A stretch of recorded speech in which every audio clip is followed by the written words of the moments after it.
નમસ્કાર મિત્રો, world inbox પર આપ સૌનું હાર્દિક સ્વાગત છે. આજે આપણે કરંટ અફેર્સના લેક્ચર નંબર 199 પર પહોંચ્યા છીએ અને આજના લેક્ચરમાં જુલાઈ 2026 સાથે જોડાયેલી હોય એવી ખાસ મહત્વની 3 બાબતો આ લેક્ચરમાં આપણે ધ્યાને રાખીશું. દોસ્તો, લેક્ચરમાં આગળ વધીએ એ પહેલા વર્લ્ડ ઇનબોક્સ એકેડમી ગાંધીનગર ખાતે આવતા મહિના ઓગસ્ટ 2026માં દોસ્તો પીએસઆઈ અને પોલીસ કોન્સ્ટેબલ માટેની નવી બેચો શરૂ થવાની છે. 17 તારીખથી શરૂ થશે, 17 ઓગસ્ટ 2026. તો ગુજરાતના એવા વિદ્યાર્થીઓ કે જેને આગામી સમયની પીએસઆઈ પરીક્ષા આપવી છે, કારણ કે સરકારે બહુ મોટી જાહેરાત તો કરી જ છે, તો પીએસઆઈ પરીક્ષા આવનારા સમયમાં આવશે, તો એની તૈયારી અત્યારથી તમે શરૂ કરો ત્યારે જઈને તમને ફાયદો થાય. 9 મહિના સુધી આ બેચ ચાલશે. લિમિટેડ સીટ સાથેની બેચ ચાલુ કરવાની છે. એવા જ વિદ્યાર્થીઓ જે ખરેખર 9 મહિનાનો ટાઈમ આપી શકે એમ હોય અમને, એવા જ વિદ્યાર્થીઓને આ બેચમાં જોઈન થવાની આપણે અપીલ કરી રહ્યા છીએ. અને એવી જ રીતે પોલીસ કોન્સ્ટેબલમાં સ્પેશિયલ 6 મહિનાનો ટાઈમ જોશે. બંને બેચો અલગ રહેવાની છે, સેપરેટ બેચો રહેશે અને બંને બેચો ઓગસ્ટમાં 17 તારીખે શરૂ થશે. વહેલી તકે તમે એના માટે ઇન્ક્વાયરી કરો. 7575061818 આ નંબર ઉપર તમે કોલ કરો અને એડવાન્સ બેચમાં જોડાઓ. એડવાન્સ બેચમાં જોડાવાથી તૈયારી ઝડપથી સારી રીતે થાય, મસ્ત રીતે તૈયારી થાય અને વત્તા ફીસ પણ તમને થોડી વાજબી પડશે. એટલે વહેલામાં વહેલી તકે આ બંને બેચમાંથી જે લાગુ પડે એમાં જોઈન થઈ જાજો. આવતી ભરતી ક્યારે આવે એની રાહ ન જોતા ભાઈ. એની રાહ જોવામાં અત્યાર સુધીમાં તમે રહી ગયા છો, તો હવે એની એ ભૂલ રિપીટ કરીને પગ ઉપર કુવાડો મારવાની જગ્યાએ તમે યોગ્ય નિર્ણય લઈ લેજો. ચાલો વધીએ આગળ. પહેલો મુદ્દો, કેન્દ્ર સરકારના ministry of electronics and information technology MeitY મંત્રાલય સાથે સંકળાયેલી એક પહેલ છે જેનું નામ છે સ્વાયાન નામની પહેલ. દોસ્તો, આ જે સ્વાયાન નામની પહેલ છે એ ભારતમાં ડ્રોન ટેકનોલોજીનું સંચાલન સારી રીતે થાય અને ડ્રોન ટેકનોલોજીનો ખૂબ વિકાસ થાય અને મોટાભાગના સિવિલિયન કાર્યોથી લઈને મિલિટરી કાર્યો જેવા વિવિધ કાર્યોમાં ડ્રોન ટેકનોલોજીને આપણે સારી રીતે હેન્ડલ કરી શકીએ અને 2030 સુધીમાં આખી દુનિયામાં દોસ્તો ડ્રોન ટેકનોલોજી બાબતે ભારત ગ્લોબલ હબ સાબિત થાય. આ કામગીરી માટે જે માનવ બળ જોઈએ, બરાબર, હ્યુમન સ્કિલ જોઈએ, હ્યુમન ડેવલપમેન્ટ જોઈએ, એ તૈયાર કરવા માટે સ્વાયાન નામની પહેલ છે એ લોન્ચ થયેલી છે અને એના અંતર્ગત અત્યારે નીડર નામના એક ચેલેન્જ અંતર્ગત બીજો એક જે દ્વાર છે એ ચાલુ થયો છે. તો આપણે એને રિલેટેડ કેવા પ્રશ્નો ધ્યાને રાખવા પડે. સૌથી પહેલા તો આ જે સ્વાયાન જે નામની પહેલ છે, SWAYAAN, એનો મતલબ થશે capacity building for human resource development in unmanned aircraft system. એટલે કે અનમેન, માનવ રહિતના જે વિમાનોને ચલાવવા માટેની પ્રણાલી છે, આ કામગીરીમાં હ્યુમન રિસોર્સ ડેવલપમેન્ટ, માનવ બળ છે એ વધે એના માટેનું કામ કરવાનું છે. કેપેસિટી બિલ્ડિંગ માટેની આખી કામગીરી છે. કેપેસિટી બિલ્ડિંગનો મતલબ કે ક્ષમતાઓમાં આગળ વધવું, ક્ષમતાઓનું નિર્માણ કરવું. હવે આનું મંત્રાલય મેં તમને કીધું એમ કે સ્વાયન નામની પહેલ, તમને ખ્યાલ તો આવી ગયો કે ભાઈ ડ્રોન ટેકનોલોજીમાં માનવ બળને મજબૂત બનાવવું છે. મંત્રાલય આપણે જાણી લઈએ. મંત્રાલય છે MeitY, ministry of electronics and information technology, બરાબર. તો આ મેઇટી નામનું મંત્રાલય ભારતમાં બહુ સારા કાર્યો કરે. મોટાભાગના જે ડિજિટલ ઇન્ડિયા કાર્યક્રમ ચાલતા હોય એમાં બધી આધુનિક ટેકનોલોજીનો સમાવેશ થાય એ આ મંત્રાલય કરે. સુપર કોમ્પ્યુટર બનાવવા માટેની જે સંસ્થા સીડેક છે એ પણ આમાં આવે.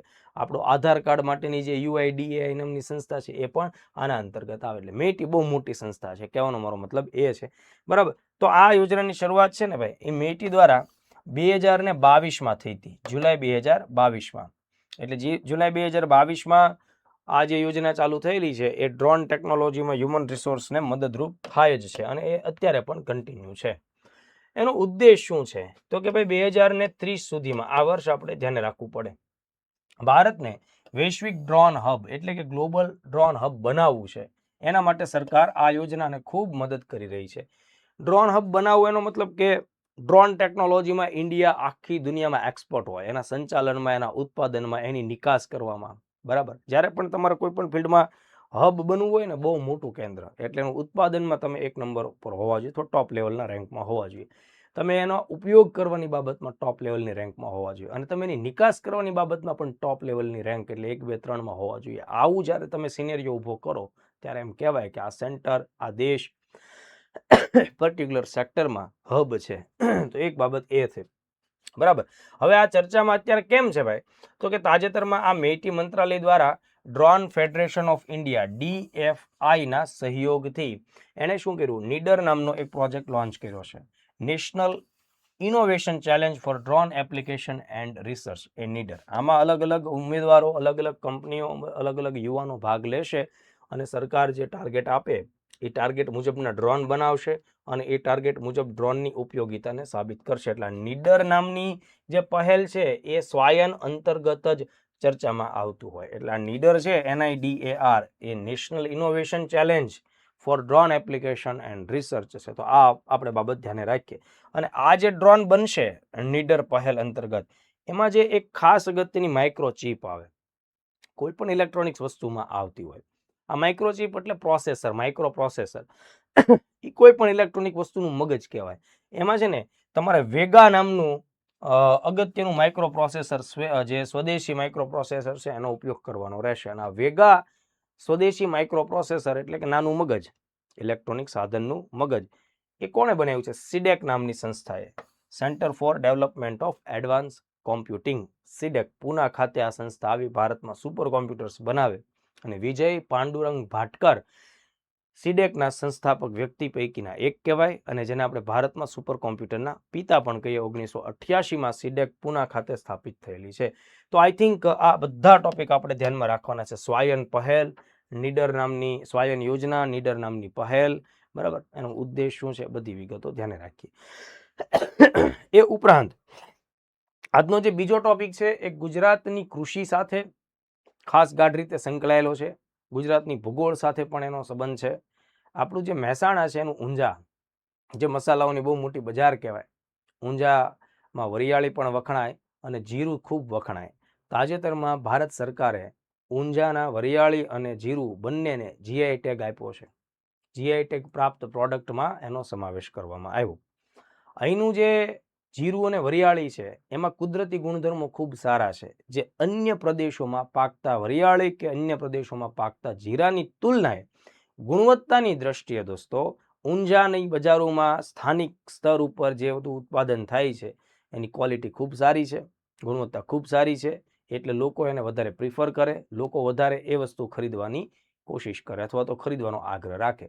એટલે જ્યારે હવે GI ટેગ આ બંને પ્રોડક્ટને પ્રાપ્ત થયો છે, એટલે ઊંઝા સિવાય પ્રદેશોમાં જ્યારે જીરું કે વરિયાળી પેદા થાય, ઉત્પન્ન થાય, તો એ સ્થાનિક લોકો ત્યાંના એને વેચવા માટે પ્રખ્યાત ઊંઝાની આ પ્રોડક્ટ એવો ટેગ લગાડી શકે નહીં. એ માત્ર ને માત્ર ઊંઝા વિસ્તારના લોકો જ તેનો ટેગ લગાડી શકશે. એટલે એને નિકાસને ફાયદો થશે, વસ્તુ ગુણવત્તાવાળી છે એવું સાબિત થશે, એટલે સારો ભાવ પણ મળશે. ઓલરેડી ગુજરાતમાં અમલસાડના ચીકુ હોય, કેસર કેરી હોય, બરાબર, કચ્છની ખારેક હોય દોસ્તો, કે ભાઈ ભાલિયા વિસ્તારના ઘઉં હોય, આ બધી જ વસ્તુઓને GI ટેગ મળેલી છે. સેમ હિયર આને પણ GI ટેગ અત્યારે મળ્યું છે. GI ટેગ કેટલા વર્ષ માટે હોય એ તમારે મને જરા કમેન્ટમાં કહેવાનું છે. અને GI ટેગ કયું મંત્રાલય આ આખું કામ હેન્ડલ કરે એ પણ જણાવો. GI ટેગ આપવા માટેની જે રજિસ્ટ્રી જે હોય એની શાખા એ કયા શહેરમાં એનું વડું મથક છે એ પણ તમારે મને જણાવવાનું. મેં તમને 3 પ્રશ્નો પૂછ્યા અને આ પ્રશ્નો મેં એટલે પૂછ્યા છે કે ભૂતકાળના લેક્ચર્સમાં મેં આ બધા પ્રશ્નો તમને ભણાવેલા છે. તો ખાસ ધ્યાન રાખીએ. ગુજરાતના કૃષિ ક્ષેત્રમાં ઊંઝાના જીરું, જેને ક્યુમિન કહેવાય, અને વરિયાળી કે જેને ફિનલ કહેશું, બરાબર, બંનેને GI ટેગ પ્રાપ્ત થયા છે. તો ખાસ તો આપણને ખ્યાલ છે કે ભાઈ આખું જે એશિયા ખંડના બજાર છે બધામાં ઊંઝા છે ને દોસ્તો, એના 2 પ્રોડક્ટ બહુ મોટા પાયા ઉપર વખણાય છે, બરાબર. એટલે બહુ મોટી એમ કહી શકાય મસાલાની બજાર છે. હવે અહીંયા જે વસ્તુ આ તૈયાર થયાની પાછળ સ્પેશિયલ જ્યોગ્રાફિકલ ઘટકો કે પરિબળો જવાબદાર છે. ખાસ કરીને તમને કોઈ એવો પ્રશ્ન પૂછે કે ભાઈ કેમ ઊંઝાની વરિયાળીને એનું જીરું વખણાય, તમે ઇન્ટરવ્યુમાં જાઓ તો સવાલ આવે, કેમ? કારણ કે ચર્ચામાં છે, GI ટેગ મળ્યો છે, તો એની પાછળ કારણ છે કે ભાઈ ઉત્તર ગુજરાતની વિશિષ્ટ સૂકી આબોહવા, રાતના સમયનું નીચું તાપમાન અને ખાસ પ્રકારની લોમી એટલે કે ગોરાડું જમીન છે ને, એ આ 2 પાક માટે ગુણવત્તાની દ્રષ્ટિએ સારા પરિબળો પૂરા પાડે. આ તમે લખી આવો, મેઇન્સમાં કોઈ જગ્યાએ જરૂર પડે ને ઇન્ટરવ્યુમાં આ પ્રકારની ચર્ચા કરી આવો. વિશિષ્ટ સૂકી આબોહવા, રાતનું નીચું તાપમાનની કન્ડિશન અને લોમી એટલે ગોરાડું જમીન, આ ત્રણ વસ્તુનું કોમ્બિનેશન થાય, આ બે પાકને ખૂબ સપોર્ટ કરે અને ઊંઝા અને એની આસપાસના વિસ્તારમાં આ સ્થિતિઓ છે. ધેટ્સ વાય એની ગુણવત્તા કંઈક અલગ પ્રકારની છે. હવે જુઓ, આ જીરું અને વરિયાળી આ બંનેમાં બાકીના વિસ્તારો કરતા એસેન્શિયલ ઓઇલ્સ, જેને બાષ્પશીલ તેલીય તત્વો કહેવાય, આ ઊંઝાની પ્રોડક્ટમાં સૌથી વધારે છે. એટલે જ એનામાં તીવ્ર સુગંધ છે, સ્વાદ ખૂબ સારો છે, અને વત્તા જે વરિયાળી છે એમાં કુદરતી રીતની જે કહી શકાય મીઠાશ એનું પ્રમાણ વધારે છે. બાષ્પશીલ તેલીય તત્વો આમાં વધારે છે, એટલા માટે જ મેં તમને કીધું કે ભાઈ જીરું તીવ્ર સુગંધ ધરાવે, વરિયાળી કુદરતી ગળપણ બાકીની જગ્યા કરતા સારું આપે. આ એની ઓળખ થાય. હવે માનો કે આ જીઆઈ ટેગ મળ્યો અને શું ફાયદા થાય, આવો સવાલ પણ આવે કે ભાઈ કોઈ પણ પ્રોડક્ટને જીઆઈ ટેગ મળે એનાથી શું થાય. તો એ જે સ્થાનિક સ્તર ઉપર જ્યારે જીઆઈ ટેગ મળ્યો તો એ ભૌગોલિક પ્રદેશમાં વસતા ખેડૂતો છે એનું ઉત્પાદન કરતો હોય વટથી પોતાની ગુણવત્તાને માર્કેટમાં મૂકી શકે, એનું માર્કેટિંગ કરી શકે. બરાબર કે ભાઈ જીઆઈ ટેગ પ્રાપ્ત પ્રોડક્ટ છે એટલે એની નિકાસ પણ સારી રીતે થાય, વિદેશોમાં પણ એને માન્યતા સારી રીતે મળે. અને બીજા લોકો એનો દુરુપયોગ જે કરતા હોય કે ભાઈ ઉત્પાદન બીજા વિસ્તારમાં થતું હોય પણ એ લોકો નામ ઊંઝાનું લખી નાખતા હોય, તો એવી ભેળસેળ તમે અટકાવી શકો. એટલે આ બધા મુદ્દા એને ફાયદા થાય છે. બરાબર, ખેડૂતોને વધારે સારા લાભ મળે, એટલે આ બધા મુદ્દાઓ પણ તમારા માટે જાણવા જરૂરી થાય. ચલો હવે ત્રીજો ટોપિક જોવાનો છે, અને એ આજના લેક્ચરનો લાસ્ટ ટોપિક છે. દિલ્હીના વહીવટી મુદ્દા સાથે સંકળાયેલો છે. તાજેતરમાં જ કેન્દ્ર સરકારે જે સેન્ટ્રલ વિસ્ટા આખો જે વિસ્તાર છે કે જેની અંદર બહુ જ સારી બધી કેન્દ્ર સરકારની ઓફિસો, કાર્યાલયો આવેલા છે, બહુ મોટો વિસ્તાર છે, એનું આખું નામ બદલી અને હવે એનું નામ છે કર્તવ્ય ભવન વિસ્તાર અથવા કર્તવ્ય ભવન ક્ષેત્ર કર્યું છે. એટલે સેન્ટ્રલ વિસ્ટા શબ્દ હવેથી નહીં બોલાય, ડોક્યુમેન્ટમાં લખવામાં નહીં આવે. બરાબર, કોઈ પણ ઓફિશિયલ કોમ્યુનિકેશનમાં સેન્ટ્રલ વિસ્ટા શબ્દનો ઉપયોગ નહીં થાય. જેમાં નવું સંસદ ભવન, નવું સચિવાલય, આ બધાનો સમાવેશ થાય. એના સ્થાન ઉપર હવે જે નવું નામ આપણે વાપરવાનું છે એ છે કર્તવ્ય ભવન ક્ષેત્ર. એટલે હવેથી સેન્ટ્રલ વિસ્ટા શબ્દ વાપરવામાં નહીં આવે, આવી કેન્દ્ર સરકારે જાહેરાત કરી. એટલે આ પ્રકારનો સવાલ એમસીક્યુમાં ખાસ અગત્યનો થાય. તો જુઓ, કેન્દ્રીય આવાસ અને શહેરી બાબતોના જે મંત્રી છે મનોહરલાલ, એણે આવી જાહેરાત કરી છે કે સરકારે એવો નિર્ણય લીધો છે કે સેન્ટ્રલ વિસ્ટા આ શબ્દના સ્થાન ઉપર આ વિસ્તારને ઓફિશિયલી હવેથી આપણે કર્તવ્ય ભવન વિસ્તારના નામથી ઓળખીશું. આ સેન્ટ્રલ વિસ્ટા શબ્દ છે ને એ કંઈક ને કંઈક આપણને અંગ્રેજી શાસનકાળની ગુલામીની માનસિકતાનું પ્રતીક થાય. જ્યારે આ કર્તવ્ય શબ્દ એ આપણી ડ્યુટીની વાત થાય છે, ફરજ નિભાવવાની વાત થાય છે. અહીંયા રહેલા શાસકો કર્તવ્ય નિભાવશે, ડ્યુટી કરશે, નહીં કે સાહેબગીરી કરશે. એ ટાઈપનો ભાવાર્થ લાવવાની જરૂરિયાત છે. એટલા માટે જ આપણે આ સેન્ટ્રલ વિસ્તારની જગ્યાએ કર્તવ્ય ભવન એરિયા અથવા કોમ્પ્લેક્સ શબ્દ વાપરીશું. બરાબર, તો આ એક બહુ મોટો મહત્વનો મુદ્દો થાય. એટલે વિચારધારા થોડીક બદલવાની વાત અહીંયા દેખાય છે. હવે જો આ સેન્ટ્રલ વિસ્તારની અંતર્ગત કઈ કઈ બાબતોનો સમાવેશ થાય. બરાબર, તો જુઓ, આ આખું જે દિલ્હી છે ને એના વહીવટી વિસ્તારમાં રાષ્ટ્રપતિ ભવનથી શરૂ કરી અને ઇન્ડિયા ગેટ સુધીનો જે લગભગ 3 કિલોમીટર સુધી ફેલાયેલો આખો જે વિસ્તાર છે એ બધાનું રીડેવલપમેન્ટ આમાં આવે. બરાબર, જેમ કે એમાં કર્તવ્ય પથનો સમાવેશ થયો છે, અગાઉ રાજપથ કહેવાતું હતું. તો રાષ્ટ્રપતિ ભવનથી ઇન્ડિયા ગેટ સુધીનો 3 કિલોમીટર લંબાઈ ધરાવતો જે રસ્તો, જ્યાં આપણે રિપબ્લિક ડે પરેડનું આયોજન કરતા હોઈએ, એનું નામ આપણે અગાઉ બદલી નાખ્યું કર્તવ્ય પથ. જૂનું નામ શું હતું? રાજપથ. તો હવે એનું નામ બદલાણું છે કર્તવ્ય પથ.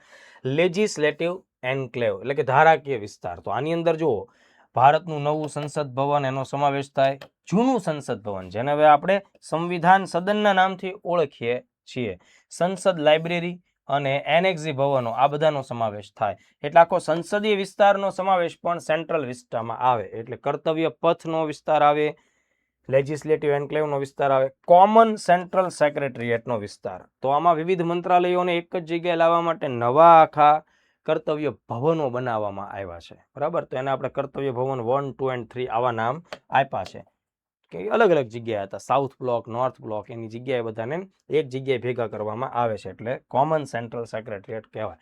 પછી જુઓ, સેવા તીર્થ શબ્દ પણ આવે છે અને આ વિસ્તારનો પણ એમાં સમાવેશ થાય. તો સેવા તીર્થ એટલે શું? આ ઓલરેડી પીવાયક્યુ છે અને મેં ઓલરેડી પીએસઆઈની પરીક્ષા પહેલા જે મારા 500 એમસીક્યુ વાળો પ્રશ્ન ભણાવેલો, એમાં આ બહુ જ મહત્વનો સવાલ લીધેલો અને સવાલ બેઠો પૂછાયેલો છે. મેં તમને અગાઉ પણ કીધેલું છે.